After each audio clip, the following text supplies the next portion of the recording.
Daniel has been, from the time I was little, something that inspired me and helped me really grow in my appreciation of who God is. When I was a child, learning about Daniel being thrown into the lion's den, Shadrach, Meshach, and Abednego standing up to the king when he built that great statue. When I saw the stories of these men, I thought to myself, man, that's very impressive. And now as I've grown older and I'm entering close to 30 years as a Christian, I'm starting to see that what they did was almost unheard of. How they stood up to kings, to powerful men, how they threw their life on the line, and how they remained faithful to God in spite of incredible circumstances. We should be able to appreciate, especially with what we have faced the last few months, the difficulty in being God's children in a world that doesn't always appreciate that. Thankfully, our circumstances have not been persecution, just inconvenience. And we haven't had to face what they had to face. But I pray if we ever did, if there was ever a king that sat on the throne of whatever country we lived in and told us to abandon God, to reject God, to bow down to him, that our response would be the same as theirs. No, I will not. Now, Daniel chapter 5 is a unique kind of middle ground for the book. See, we have action, we have characters, we have events that are unfolding, and it's still a great vacation Bible school story. But it really leans into some of the weightier and deeper, and let's call it what it is, sometimes confusing parts of the book. When the handwriting on the wall, when the interpretation that no one but Daniel can reveal, when the judgment comes, Daniel is really at its essence describing why God is sovereign and everyone else should bow down to him. Now, the story of Nebuchadnezzar, when he became essentially an overgrown man-cow, should have been the final straw in the teaching and the understanding that all of those Babylonian kings following him would have ever needed to know God is more powerful than they are. Yet when we meet Belshazzar, probably Nebuchadnezzar's grandson and someone who ruled the kingdom with his father in a bit of an equal share, he's forgotten about God. He's forgotten about Daniel, and he has overlooked the lessons that his grandfather learned through difficulty. So if you have your Bibles, may I encourage you, turn to Daniel chapter 5. For the sake of time, you know as well as I do that we can't read all of the verses, but I want to look at sections, and I want us to see how it connects from point A to point B to point C. So let's start there in chapter 5, and let's read the first 4 verses together. Notice that it says that Belshazzar the king, he made a great feast for 1,000 of his lords and drank wine in the presence of that 1,000. While he tasted the wine, he gave command to bring the gold and the silver vessels which his father Nebuchadnezzar had taken from the temple which had been in Jerusalem. And the king and his lords and his wives and his concubines may drink from them. Verse 3 says that when his servants brought those vessels that had been taken from the house of God which had been in Jerusalem, and the king, his lords, his wives, his concubines had drunk from them, that they did not just drink wine in verse 4, but they also praised the gods of gold and silver, bronze and iron, wood and stone. In these 4 verses, we see a terrible atrocity occur. And that atrocity is idolatry and blasphemy. Every day in our world, we see it happening more and more. And people say God doesn't exist, when the things God has taught are old-fashioned and outdated and worth ignoring. When people look at the standards God put into life that are just common sense, respect for one another, respect for what he has said, for the things that are decent and honest, we see blasphemy every day against that. And we see idolatry rising more and more in our country and in our families when other things get the priority God should get. When we see this, it should remind us that it's not too difficult to lose your place, to lose your sense of what's right and wrong. And it's not impossible to lose a sense of propriety for understanding who you are and who God is. You don't have to be a king and a powerful man to let idols take over. You don't have to be a master of thousands and tens of thousands to ask the people who follow you, who love you, who are influenced by you to do what's wrong. All it takes is you forget what it is God has done and the lessons that he taught your fathers. In these 4 verses, we see the whole story set. And you might look at it and you might say, well, this is who he was. That's who he had been. And I think that's probably true. The New Testament tells us by our fruits we are known. When you see what we do, who we are, that you get a good idea of what's going on here and what's going on here. Belshazzar seems to be a man who had everything, but realized nothing. May we never be that person. In verses 5 through 9, we see God respond to what was going on. And you know how it unfolds, but let's look at a couple verses. It says in that same hour, verse 5, that the fingers of a man's hand appeared and wrote opposite the lampstand on the plaster of the wall of the king's palace. And the king saw the part of the hand that wrote. Now, many times in Scripture, miracles happen. Miracles that are supernatural. They are beyond our explanation or explanation of nature. Miracles like the Red Sea parting and the Israelites walking on dry ground. Miracles like the sun stopping in the sky so that Joshua and his men could fight longer. Miracles. Now, we don't see them anymore. When a baby's born, it's not a miracle. When a person who was sick gets better, it's not a miracle. When there are things we can't explain, it doesn't mean it's a miracle, because it's not always God stepping down into this world and saying, stop to nature. But this is one of those moments. And our appreciation for not just what's happening should be found in why it was happening. For miracles were almost always given to prove not just that God exists, but what God said matters more than what the world thinks right now. So look at what the handwriting did. It says in verse 6 that the king's countenance changed. His thoughts troubled him so that the joints of his hips were loosened, his knees knocked against each other. He cried aloud to bring in the astrologers, the Chaldeans, and the soothsayers, the wise men. He spoke to them and said, whoever reads this writing, tells me its interpretation, will be clothed in purple, will have a chain of gold around his neck, and shall be the 3rd ruler in the kingdom. That's a pretty good deal. And when all the wise men came, and all the astrologers came, and every person of Babylon who thought they were something came and tried to tell the king what it meant, notice in verse 8, they could not read the writing on the wall or make known to him its interpretation. Verse 9 says it made him even more troubled. His countenance was changed. His lords were astonished. In this world, my friends, a lot of times we meet people who describe themselves as experts. But they're not really experts. See, they don't know anything, but they've become, because of an inflated ego, they've become an expert unto themselves. And sometimes they can pass off knowledge and wisdom as expertise. But my friends, no one knows better than God. And so many times people in this world have been like Belshazzar and have been like his wise men.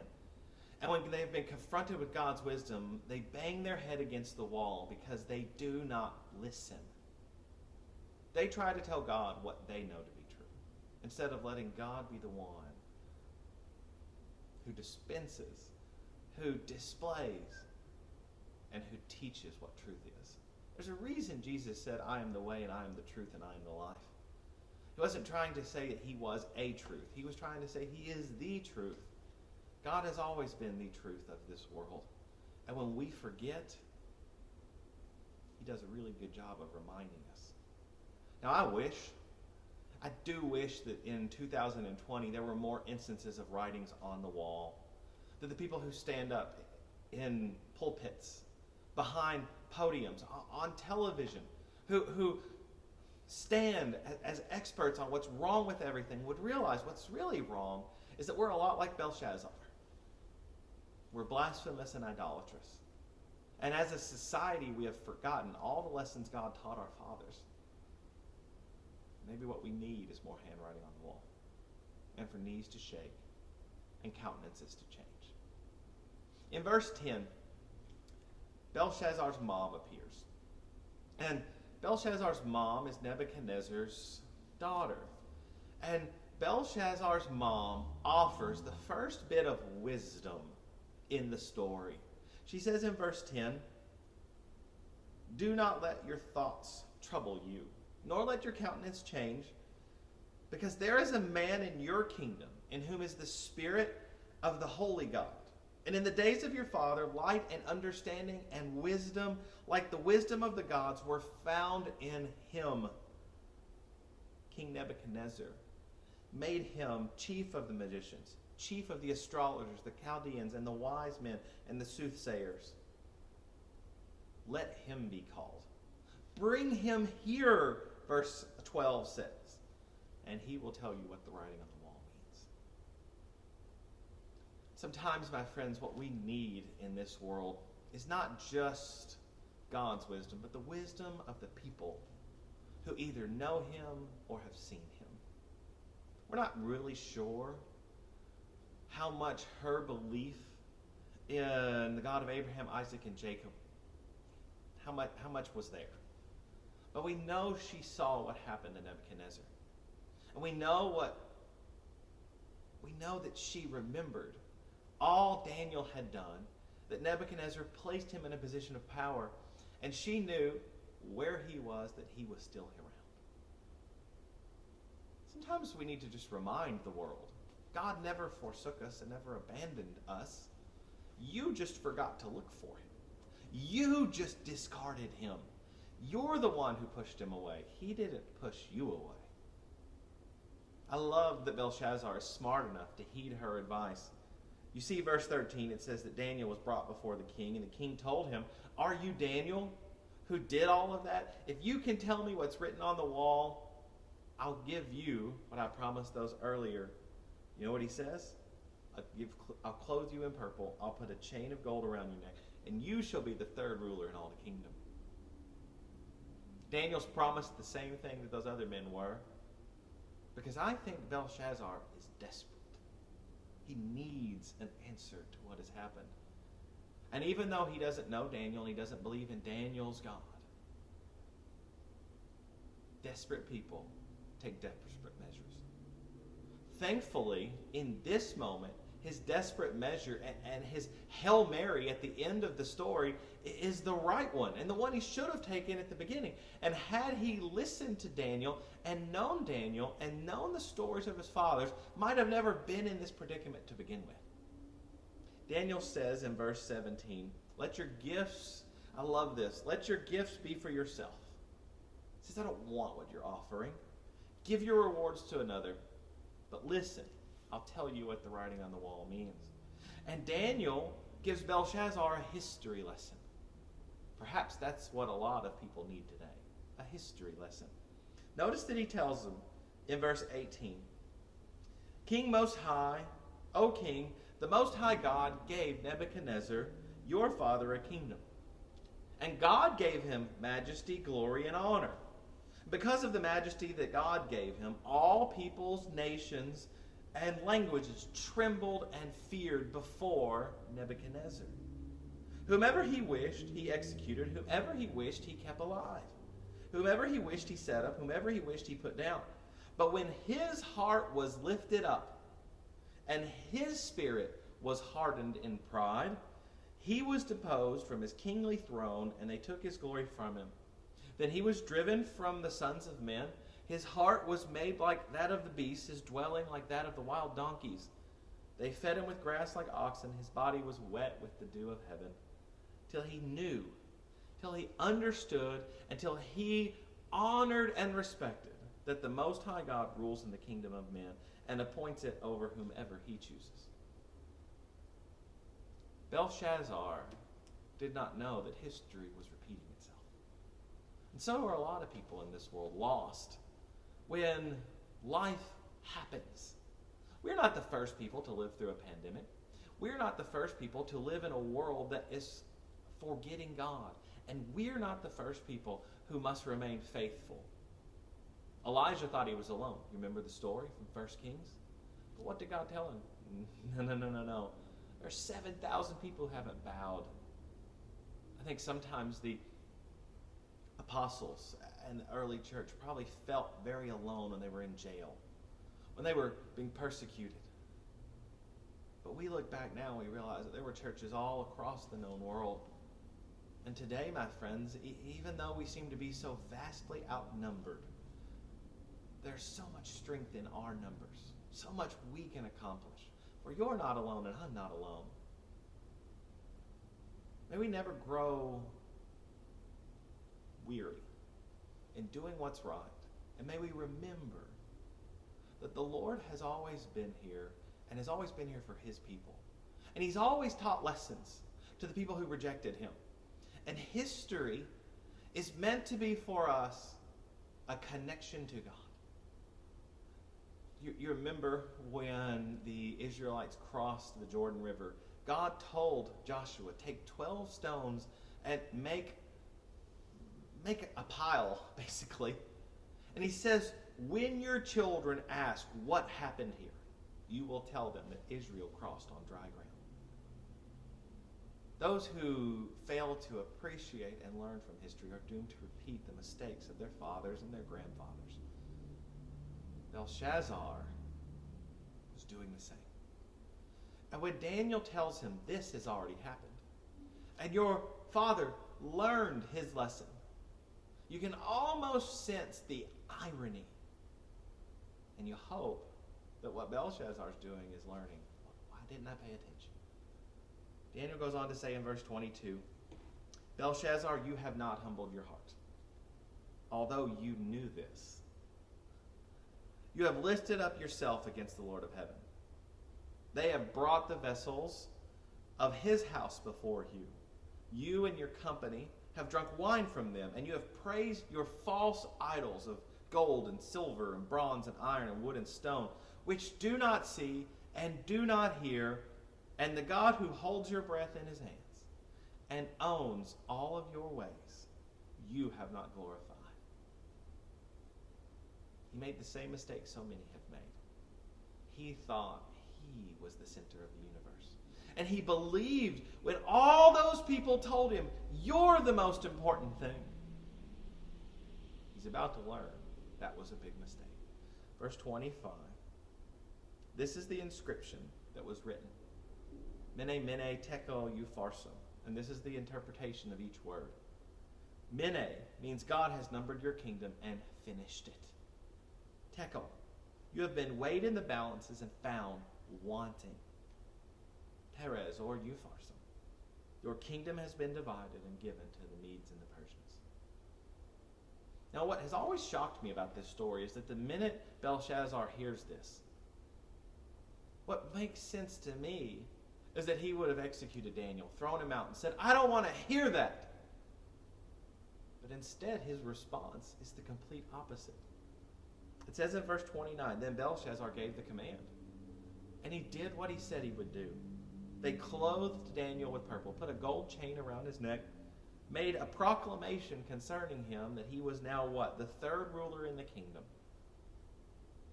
Of everything in the story, that's what doesn't make sense to me.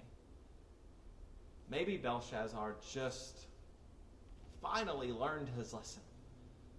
And the reality of everything that was happening sank in like it should have.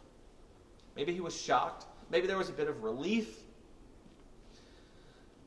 What I hope is that there was guilt and repentance, and that he was overwhelmed with all he had done that was wrong.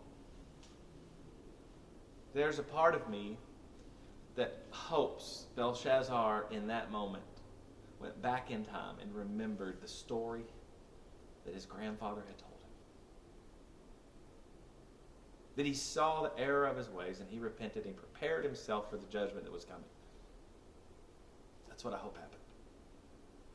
Today, what I want you to see as we have thought about this wonderful vision is the lessons that come from it. First one is simple. God is sovereign. He is the one who is the ruler of this world, this universe, our being, everything that came before and everything that will go after. The one who, Daniel says, holds our life, counts our ways, who knows us. Second big lesson. don't let yourself ever be the center of the universe that you worship. When you become the deity in your life, you don't just forget God. You exalt yourself to a place you were never made to be. And when you're the center of the universe, my friends, the real world is falling apart all around you. And third, what might be the most important, when God speaks, listen. God's been teaching our fathers and our forefathers for thousands of years, and he's still teaching us today. Are we listening? Are we reading our Bible? Are we worshiping? Are we living a life that is transformed? Are we renewing our mind every day to be who it is he wants us to be? Have we put aside all of the things that so easily ensnare us? And are we running the good race, looking to Jesus, the author, the perfecter, and the finisher of our faith? I pray today that this lesson teaches us one very important thing. You are not more important than God. Never let anyone, especially yourself, believe that.